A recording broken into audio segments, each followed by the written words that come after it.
Hello everyone, welcome to all in virtue physics classes. आज के class का topic है solution of radial equation. Last class में हमने solution of angular equation calculate कर लिया था, तो कहाँ से स्टार्ट करना है देखो। इसके लिए आपको जाना है रेडियल इक्वेशन पर। रेडियल इक्वेशन हमारा क्या निकल कर आ रहा था, 1/r² d by d r² d capital R upon small r plus 2m/h² e plus small e upon 4π0 minus l plus 1/r² capital R equal to 0। Small l यहाँ पर क्या है, एंगुलर क्वांटम नंबर है। ठीक है, ये equation कैसे आई है, इसका कंप्लीट लेक्चर आपको डिस्क्रिप्शन बॉक्स के अंदर मिल जाएगा। लिंक पर क्लिक करना। लिंक पे जैसे आप क्लिक करोगे तो हाइड्रोजन एटम के लिए श्रोडिंगर इक्वेशन का कंप्लीट डेरिवेशन आपके पास होगा। ठीक है, सो क्या करें। सो फर्स्ट ऑफ ऑल हमें क्या करना है बेटा, d by d of r, हम इस वाली टर्म का आर के रेस्पेक्ट में डिफ्रेंशिएशन कर देते हैं और 2/h² को अंदर मल्टीप्लाई कर देते हैं। जैसे आप डिफ्रेंशिएशन करोगे तो फर्स्ट सेकंड से करो। फर्स्ट इसको मान लो, इसको सेकंड। ठीक है, इसका हम डिफरेंशिएशन करेंगे तो क्या आएगा, d2 capital R upon d of r², small r² वैसा का वैसा, प्लस प्लस। अब क्या करेंगे, सेकंड का डिफरेंशिएशन, फर्स्ट वैसा का वैसा। सो सेकंड का डिफरेंशिएशन r² का करोगे तो कितना आएगा, 2r। फर्स्ट क्या है बेटा, d capital R upon dr, तो इसको हमने वैसा का वैसा रखा है।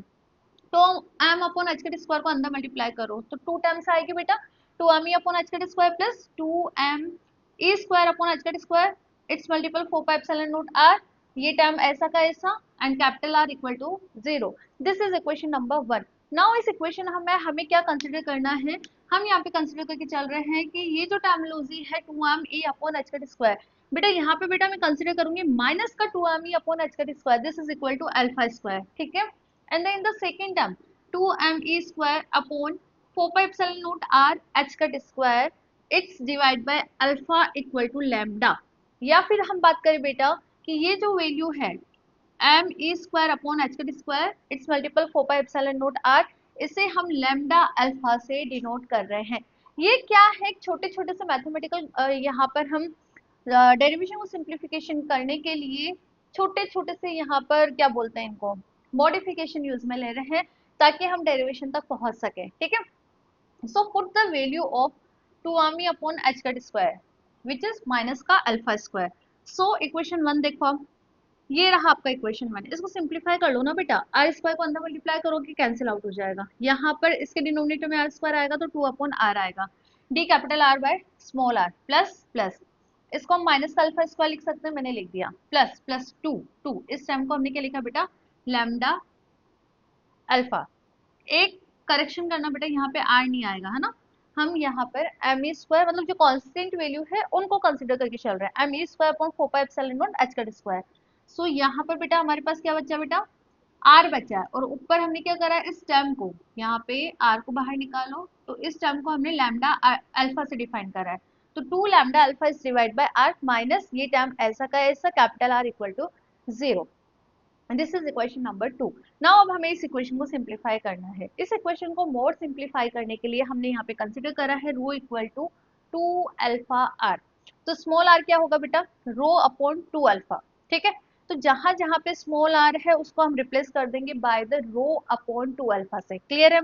Now d are by d small r, ठीक है, और d2r अपॉन डी r², इनकी वैल्यूज भी क्यों ना हम रो की फॉर्मेशन में ही निकाल लें, तो निकाल लेते हैं। कैसे निकालेंगे, एक वैल्यू तो मुझे पता लग गई r की, रो अपॉन 2 अल्फा, तो ये कंप्लीट इक्वेशन मेरी रो की फॉर्मेशन में आ जाएगी। फर्स्ट ऑर्डर डेरिवेटिव करेंगे रो का, तो D rho by d small r कितना आएगा बेटा, 2 अल्फा। क्लियर है, ये वैल्यू भी मैंने स्टार लगा दी। स्टार क्यों लगाया, जहां जहां मुझे वैल्यू पुट करनी पड़ेगी, जिन जिन वैल्यूज को मुझे पुट करना है वो मैंने स्टार के फॉर्मेशन में कर दिया। अब इसकी वैल्यू रो की फॉर्मेशन में निकालनी, तो कैसे निकाले बेटा, d capital by d r, इसको हम लिख सकते हैं ना d rho by d r, d capital r divide by d rho. It mean basically हमने ऊपर नीचे डी रो से मल्टीप्लाई करा है। क्या ये पता है मेरे को, यस पता है, मैंने कैलकुलेट करा, दिस इज 2 अल्फा, तो मैंने यहाँ पे ये वैल्यू पुट कर दी। अब इसका डबल डेरिवेटिव करना है ना, तो इसका एक बार डेरिवेटिव कर दिया आपने। जैसे एक बार डेरिवेटिव करोगे तो ये 2 अल्फा तो कांस्टेंट है, उसका क्या हो जाएगा, d2r upon d of rho square, its multiple rho का अगेन होगा d rho by d of r। इसकी वैल्यू 2 अल्फा है, 2 अल्फा आगे है तो कितना हो गया बेटा, 4 alpha square d2r upon d of rho square. ठीक है, तो इस तरह से हमने करा क्या है, इक्वेशन नंबर 2 के अंदर ये जो टर्म्स है r के फॉर्मेशन में स्मॉल आर को मैंने रिप्लेस कर दिया बेसिकली रो के फॉर्मेशन में। वाई? बिकॉज अभी आगे सब समझ आ जाएगा धीरे धीरे। ये सिंपल सी मैथमेटिक है बेटा। देखो, now if you put all the values in equation number 2, अच्छे से पुट करना। d2 capital R upon d of R square, इसकी वैल्यू पुट कर रही हूँ मैं बेटा। मेरे पास है इसकी value 4 alpha square d2 capital R upon d of rho square. आ गया ना रो की फॉर्मेशन में? Yes. Plus plus 2 small r मेरे पास आ रहा है रो अपॉन 2 अल्फा। क्लियर है? D are by d small r, इसकी वैल्यू पर मुझे पता है ये रही, तो इसको भी हम लिख सकते हैं बेटा 2 alpha d capital R upon d of rho. ठीक है, रो की फॉर्मेशन में हमारा इक्वेशन बन रहा है प्लस प्लस माइनस का alpha square plus 2 lambda alpha its divide by R. बेटा आर को क्या पुट करो again, rho upon 2 alpha minus का l, l plus 1 upon R square. R square it mean rho square divide by 4 alpha square. Clear है? And capital R this is equal to 0।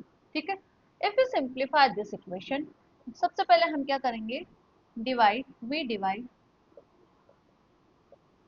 This equation by 4 alpha square on both side. कर दो, कोई दिक्कत नहीं, दोनों side करना। वैसे भी इक्वल टू 0 है तो कोई दिक्कत नहीं है, उधर तो 0 ही रहेगा।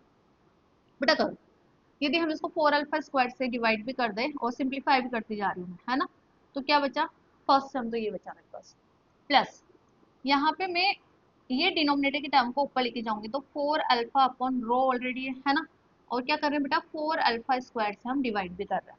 ठीक है, मैंने सिंप्लीफाई करा है यहाँ पे। ठीक है, और 2 अल्फा ऑलरेडी है तो यहाँ पे बेटा मैं 8 अल्फा स्क्वायर लिख रही हूँ। वाई? 2 अल्फा, ये भी ऊपर जाएगा तो 2 टू 8, एक अल्फा और एक अल्फा दोनों मल्टीप्लीकेशन होके अल्फा स्क्वायर बनेगा। D capital R upon d of rho plus minus का अल्फा स्क्वायर, ठीक है, it's divide by 4 alpha square plus का 2 लैम्डा अल्फा। अब ये डिनोमिनेटर वाला 2 अल्फा ऊपर जाएगा तो its multiple 2 alpha its divide by rho, और मैंने 4 अल्फा स्क्वायर से डिवाइड भी करा है।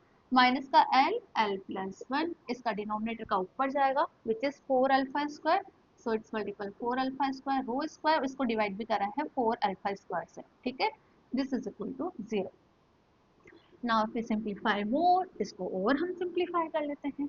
यदि हम इसको और सिंप्लीफाई करें तो यो equation will be d2r upon d of rho square plus, जो कैंसिल आउट हो रहा है कैंसिल कर दो, 2 4 दूनी 8 अल्फा स्क्वायर से कैंसिल। ठीक है, ये बच्चा मेरे पास capital R upon d of rho plus, ठीक है, माइनस का 1/4 प्लस, इधर देखो बेटा क्या यहाँ पे 4 अल्फा स्क्वायर है, यस, दो दूनी 4 तो बच्चा मेरे पास lambda its divide by row.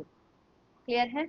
Minus l, l plus 1 its divide by rho square, 4 alpha square से 4 alpha square cancel out and capital R equal to 0।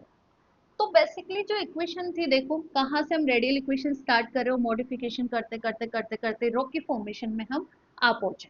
ठीक है, इसको बेटा आप बोलो इक्वेशन नंबर 3। अब इस इक्वेशन का सॉल्यूशन निकालना है तो हमें यहाँ पर स्टडी करना पड़ेगा एसिम्प्टोटिक रीजन का। बेसिकली इस इक्वेशन का सॉल्यूशन हम देखेंगे बेटा एट रो इक्वल टू 0, मतलब रो की वैल्यू जब 0 होती है तब क्या आता है, और रो टेंस टू हम इंफिनिटी जाते हैं तब क्या आता है। तो यहाँ तक सिंप्लीफाई करो, इसके बाद इसका सॉल्यूशन मैं आपको डिस्क्राइब करती हूँ। इक्वेशन नंबर 3 का सॉल्यूशन हमें निकालना है तो इसके लिए हमें आर का स्टडी करना है बेटा एसिम्प्टोटिक रीजन के अंदर। बेसिकली हम यहाँ पे rho tends to infinity and rho tends to 0 apply करके इक्वेशन नंबर 3 का स्टडी करने वाले हैं। सो फर्स्ट ऑफ ऑल हम कंसिडर कर लेते हैं it rho tends to infinity. यदि रो टेंस टू इंफिनिटी है तो इक्वेशन नंबर 3 में कौन कौन सी टर्म वेनिस हो जाएगी, ये टर्म वेनिस, ये टर्म वेनिस, ये टर्म वेनिस, बच्ची कौन कौन सी टर्म बेटा आपके पास, this and this. Basically d2 capital R upon d of rho square minus का 1/4 R rho this is equal to 0। ये इक्वेशन डबल डिफरेंशियल इक्वेशन है, इसका हमें एक लीनियर सॉल्यूशन फाइंड आउट होता है विच इज कांस्टेंट e की power minus का रो बाय 2 एंड कांस्टेंट e की पावर रो बाय 2। ठीक है, बेसिकली इन दोनों का एक लीनियर कॉम्बिनेशन हमें मिलता है, बट हमें यहाँ पे केवल सॉल्यूशन कंसीडर करना है दिस। व्हाई? बिकॉज हमने ये पढ़ा भी है the Schrodinger equation should B will be held. हमें इसका जो सॉल्यूशन है वो फाइनाइट सॉल्यूशन मिलता है। बट जैसे बेटा मैं बात करूँ नीचे वाली वैल्यू में, रो टेंस टू यदि मैं इन्फिनिटी पुट करूंगी तो पावर इन्फिनिटी, आर का सॉल्यूशन हमारे पास इन्फिनिटी आ रहा है, जो कि हमें कंसिडर ही नहीं करना, बिकॉज हमें फाइनाइट सॉल्यूशन कंसिडर करना है। तो फाइनाइट हमें, यदि मैं यहाँ e की पावर इन्फिनिटी पुट करूंगी तो यहाँ पर e की पावर, सॉरी, रो की वैल्यू इन्फिनिटी पुट करूंगी तो e की पावर माइनस का इन्फिनिटी विच इज जीरो, तो एक कांस्टेंट वैल्यू आ रही है, ठीक है, विच इज जीरो, मतलब एक फाइनाइट वैल्यू हमें फाइंड आउट हो रही है। So here we consider R rho equal to constant e की पावर माइनस का रो बाई टू। ये एक सॉल्यूशन आ रहा है इस इक्वेशन का जब हम बात करें बेटा रो टेंस टू इन्फिनिटी। तो आपको एग्जाम में क्या करना है, यहाँ तक इक्वेशन को डेराइव करना है, इसके बाद इसका सॉल्यूशन निकालने के लिए हमें असिम्प्टोटिक रीजन का स्टडी करना है। So first limit rho tends to infinity हमें अप्लाई करनी है, तो ये इक्वेशन आपका ये बनेगा, इसका सॉल्यूशन हमें ये मिलता है। इन दोनों सॉल्यूशन में भी हमें केवल ऊपर वाला सॉल्यूशन ही कंसिडर करना है, वाई लिखना है इसको, but rho R equal to constant की पावर रो बाई टू। यदि हम बात करें बेटा at, at rho tends to infinity है ना, तो ये कितना आ रहा है बेटा इन्फिनिटी, तो हमें इसे कंसिडर ही नहीं करना। एट सिमिलरली सेकंड सॉल्यूशन की बात करें, rho tends to infinity R rho equal to constant की पावर माइनस का रो बाई टू, जैसे ही हम यहाँ पे इन्फिनिटी पुट करेंगे तो इसका सॉल्यूशन हमें फाइनाइट सॉल्यूशन फाइंड आउट हो रहा है, तो हमें इसको कंसिडर करना है। सो बेसिकली इस इक्वेशन का एक सॉल्यूशन तो मेरे पास कांस्टेंट की पावर माइनस का रो बाई टू निकल कर आ रहा है, और मेंशन करना कि क्यों हमने इसे को कंसिडर करा है, because the Schrodinger equation should be well behaved in this value. Now the second condition पे आते हैं, if rho tends to zero, जब रो की वैल्यू जीरो की ओर जाती है तो सॉल्यूशन क्या निकल कर आता है। इसके लिए बेटा हमें आर रो को कंसिडर करना है कि this is an function of rho. So हमने इसको यहाँ पे कंसिडर करा है R rho equal to one by rho f of rho. F of rho यहाँ पे क्या बेटा एक फंक्शन है जो कि रो पे डिपेंड करता है, ठीक है। सो रो टेंड्स टू यदि हम जीरो जाते हैं तो आपका इक्वेशन ये बनेगा, ठीक है, जहाँ पे आर आर था उसको हमने रिप्लेस कर दिया one by rho f of rho से, ठीक है। तो यहाँ पे d two capital R upon d of R square की वैल्यू कैलकुलेट करके पुट कर देना, तो आपका इक्वेशन ये बनेगा जब हम रो टेल्स टू जीरो जाते हैं, ठीक है। ये अगेन डबल डिफरेंशियल इक्वेशन है, इसका हमें सॉल्यूशन मिलता है रो आर इक्वल टू कॉन्स्टेंट रो की पावर एल, क्या मिल रहा है बेटा रो की पावर एल, एल यहाँ पर अगेन एंगुलर क्वांटम नंबर है। सो बेटा एग्जैक्ट सॉल्यूशन की बात करूं मैं, दोनों ही कंडीशन अप्लाई करने के बाद जो सॉल्यूशन आ रहा है वो ये आ रहा है फाइनल सॉल्यूशन, और इसी सॉल्यूशन को आगे हमें सिंप्लीफाई भी करना है, ठीक है। उसका जो नेक्स्ट टॉपिक है वो है, मैं एक बार बुक में देख के बता देती हूँ, series solution and energy eigen value, series solution and energy eigen value, ठीक है बेटा। तो वहां बेसिकली हमें एफ रो का स्टडी करना है, वाई, बिकॉज जब हम लिमिट अप्लाई करते हैं rho tends to zero in rho tends to infinity, जैसे रो टेंस टू जीरो पे ये सॉल्यूशन आ रहा है, ठीक है, रो टेंस टू जीरो पे ये वैल्यू भी जीरो जा रही है, रो टेंस टू इन्फिनिटी पे ये वैल्यू भी जीरो जा रही है, तो हमें केवल फाइंड आउट क्या करना है, एफ रो कैलकुलेट करना है, और f rho is an function of rho. इसको कैलकुलेट करने के लिए हमें सीरीज कंसिडर करनी है, इसके बारे में हम नेक्स्ट लेक्चर के अंदर डिस्कस करेंगे। बेसिक तो अभी जो हमारा सॉल्यूशन निकल कर आ रहा है रेडियल इक्वेशन का, वो ये सॉल्यूशन निकल कर आ रहा है, और इस सॉल्यूशन को ही आगे हमें कंसिडर करके नेक्स्ट टॉपिक का स्टडी करना है। सो मिलते हैं नेक्स्ट लेक्चर में एक नए टॉपिक के साथ। Thank you.